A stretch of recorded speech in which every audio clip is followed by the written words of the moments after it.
Hey everyone, I'm Chris. And I'm Adam. And welcome to the Gamers Hall.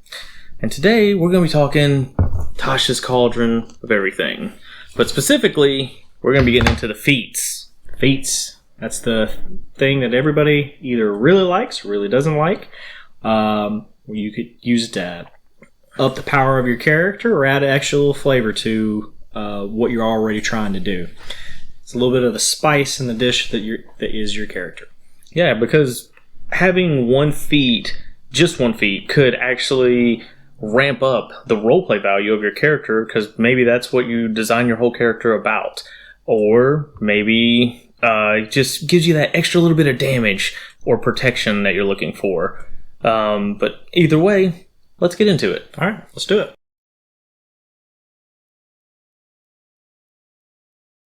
So we're going to talk about the Fighting Initiate now. And this is another just good, solid feat that gives you a lot of options. And what it does is when you take this feat, you pick up a fighting style. That's simple. It's simple. It's kind of like the invocation from the Warlock feat, but now you're picking up a fighting style. And there's a lot of really good, solid fighting styles that will help a lot of different classes, and specifically the fighter class as well, because the fighter picking this up is going to get a lot more options now on what they want to do. Oh yeah, I mean, not to mention, I mean, a lot of classes that don't get fighting options now can get them. Like you can fourth level barbarian, you can pick up great weapon fighter, or you can pick up a 2-weapon fighting. Yeah, or maybe you've also want to go with your a rogue, and now you can take the archery feats and extra +2 on your archery. Yeah. Or throwing. Yeah, now they actually have a throwing feat as well, so you can pick that up, or a blind fighting feat. So now the monk can fight close up, blind fight. He doesn't have to see anymore, and he sees everything around him 10 feet. Yeah, I really love the blind fighting fighting style. Or one of my favorites they've added now is you also have the grapple. Now you have the feat where you actually do a d6 damage, and now you can grapple people with your attacks, and actually be an unarmed combatant, which they don't really allow a lot in this. I mean, aside from being a monk, but you can't do some of the more advanced techniques. But now this fighting style gets you that much closer to doing something, like actually being a jiu-jitsu practitioner, or different styles of that nature. You can actually be a grapple fighter. Yeah, I love that aspect.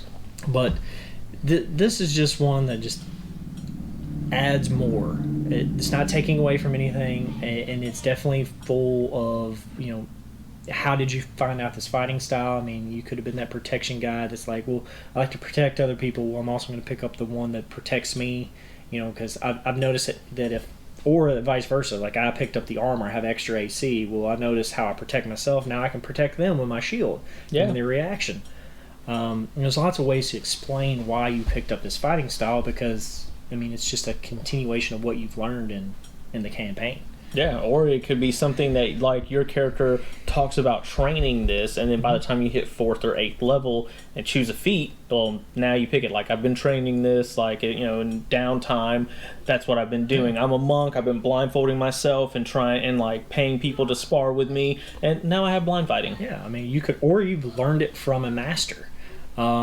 This could definitely be one of those moments where when serious downtime between quests, depending on how your campaign's set up. Like when you're between your level, you literally go train with a master, and now he's taught you this new fighting style.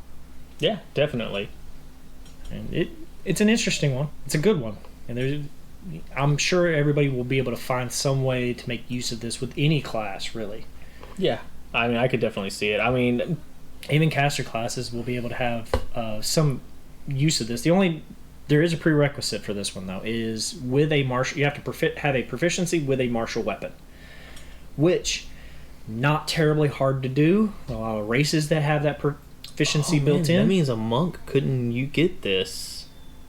You could just be a. You'd have to be the Kensai monk, or you could just be a hobgoblin that already knows how to use a longsword.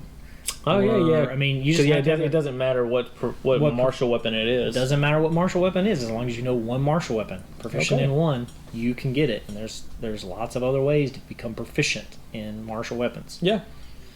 So that's the one downside to this, but other than not that big a deal. Not that big a deal. You can easily figure. I could easily see a DM saying, okay, well, because you're not choosing a specific like fighting style that deals with weapons, okay, I'll give you blind fighting. Okay, I'll I'll give you thrown weapons. You just can't use these thrown weapons. You can only use the thrown weapons you're proficient with. Yeah.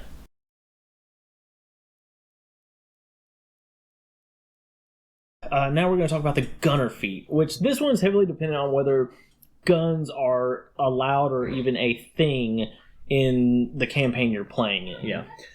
So +1 on your dex score. That's what you get, and then you have proficiency with firearms, which are only in the Dungeon Master Guide, and depending on where you find them or what you're going to use with them. There's not many places or not many campaigns that really use firearms. I mean, the Isle of Lantern and Forgotten Realms can have them. Spelljammer can have them. Even Eberron, which has a lot of magical stuff, they don't use firearms there. They have things that act like firearms, but they're not firearms. Yeah. I could see someone playing an artificer, though, and saying that they've invented a gun, and like they're picking their feet up in tandem with that. Yeah. You also ignore the loading property of firearms, so that's nice. Yeah. I mean, you can quick fire, I guess. Really helps with that John Wick build. Yeah. But here's the one thing that you would use for this that's outside of the firearms is being within 5 feet of a hostile creature doesn't impose disadvantage on your range attack rolls.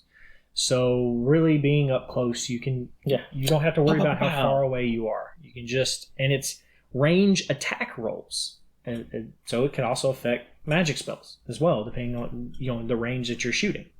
Oh, wow. I didn't even think about that. Yeah, so your firebolt from up close, you can pop it in their face. So you can use this instead of getting crossbow expert. Yeah.